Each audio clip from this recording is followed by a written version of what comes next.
Welcome to a place where hearts unwind, infinite threads that gently bind, love and compassion in every line. Together we rise through space and time.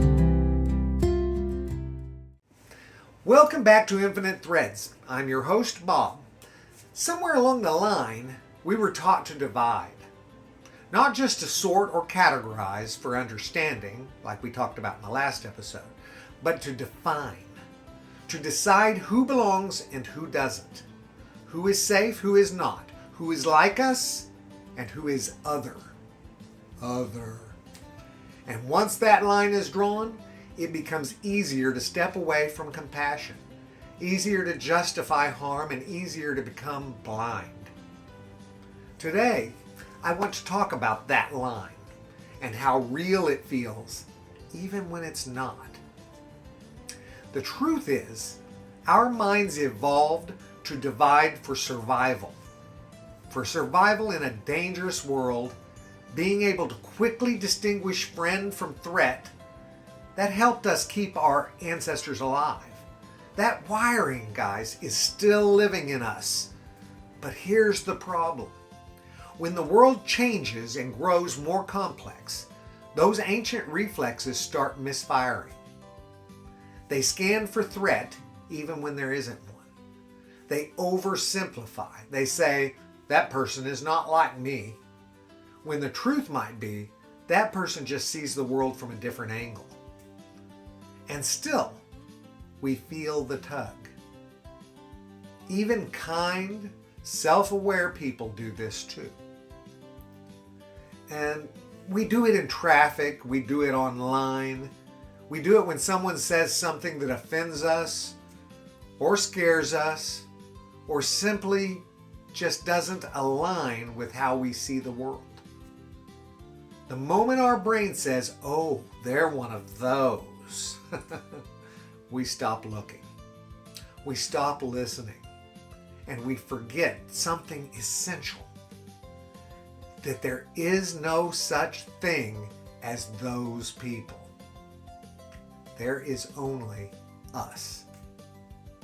Something we go back to all the time in this podcast. Now, that might sound poetic, but it's not meant to be.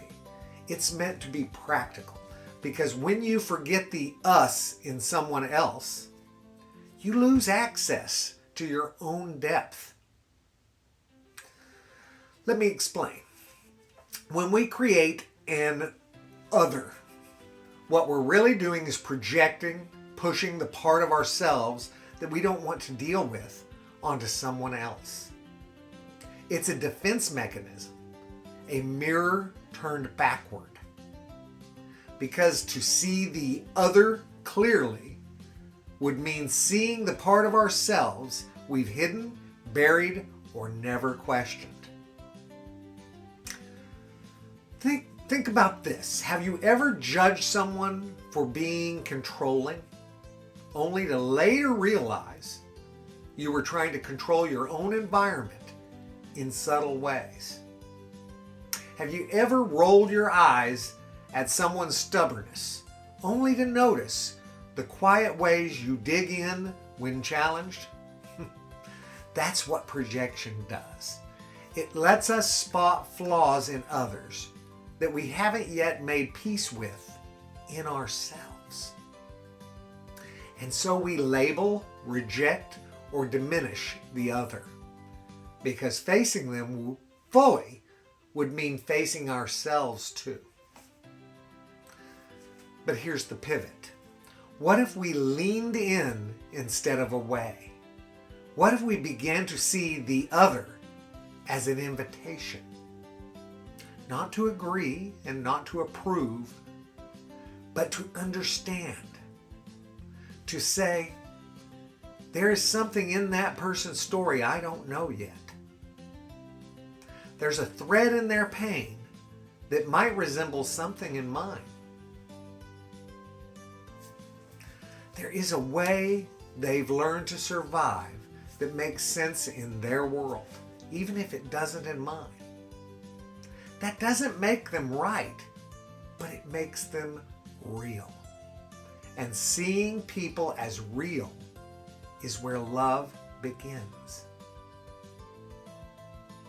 So today I invite you to notice, not to fix, not to argue, just notice.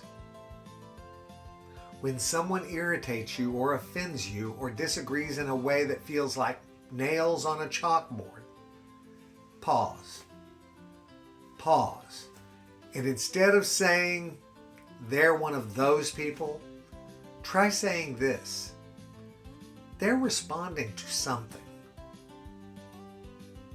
Let that be the beginning of understanding, guys, because behind every sharp opinion is usually a deeper fear. Behind every wall is usually a wound. And beneath every mask is a human face, just trying to figure out what this life is all about. The illusion of other is powerful, but so is presence. So is compassion, and so is the steady refusal to dehumanize, even when it would feel easier to do so. Because if we fall into the trap of division, we don't just lose them, we lose ourselves. We lose our own softness, our own clarity, our own thread of love. And in a time when the world feels increasingly hardened and fast to judge, what we need most is not sharper arguments.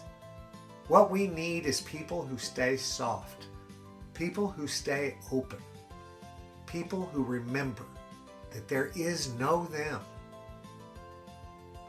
only us. Thank you, guys. Thank you for listening. I know this one isn't easy, but it matters. It matters a whole lot. Every time you choose to pause instead of react, you make a different kind of world possible, one thread at a time. I'm with you. I love you all very, very, very much. And you know what I need you to do? Go out and pass that on, okay? Later, Gators. Bye-bye.